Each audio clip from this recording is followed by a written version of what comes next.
আল্লাহ তাআলাই করেন, এটা হইল নিঃসন্দেহ। অমুক ব্যক্তি এটা করতে পারে, এটার মধ্যে সন্দেহ থাকতে পারে।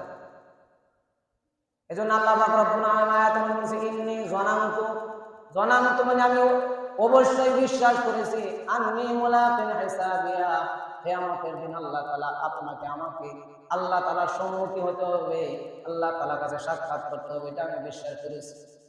এজন্য বান্দা যখন তার আমলনামা সে নিজে করবে, তার বন্ধুকে করার জন্য আদেশ করবে, বলবে যে আমার আমলনামা তুমি করো। যখন এই কথা বলবে, তখন বন্ধু তাকে প্রশ্ন করবে, হে বন্ধু, তুমি যে আমল করেছো এই আমলগুলোর মধ্যে কি আমল আছে?